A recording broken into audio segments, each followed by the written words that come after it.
name is Dave Solomon. I'm with Surefire with my training partner, Rob Robinson.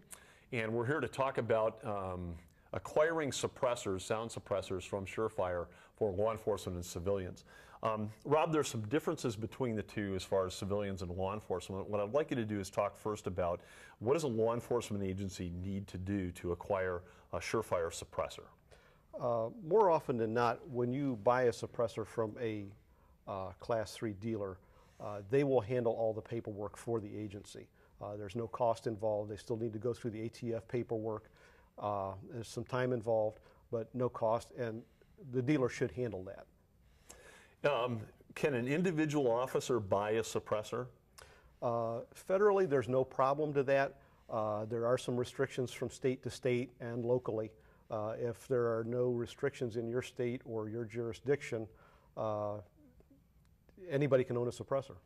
So for an officer to buy one through a department, there really is the ATF paperwork, but there's no fees that are attached to that, but it's owned by the department, correct? Correct. If the officer buys it on his own, then it's a personal purchase, and then he has to go through all the paperwork with the ATF and pay the appropriate fee, correct? Right.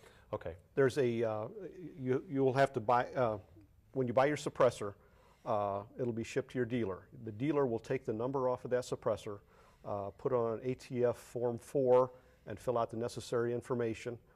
The officer will have to have it signed by the police chief or sheriff in his jurisdiction. Okay. They'll have to submit fingerprints and photographs, fill out the rest of the paperwork, and send it to ATF along with a check for $200. They will process the paperwork.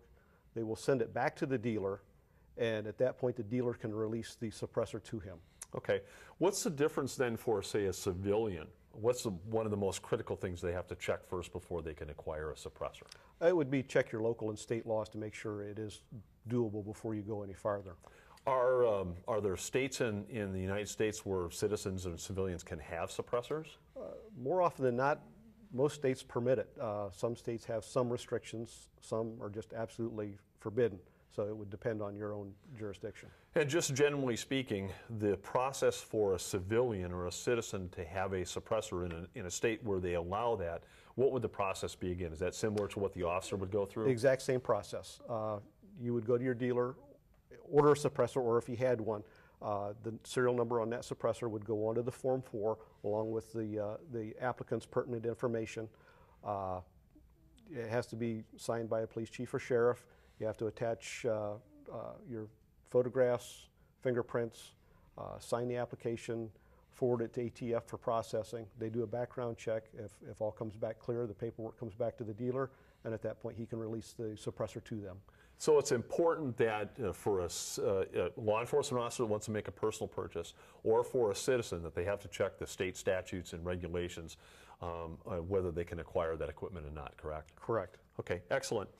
I'm Dave Solomon for Surefire with my training partner, Rob Robinson. Please consider Policestore.com for all your law enforcement needs.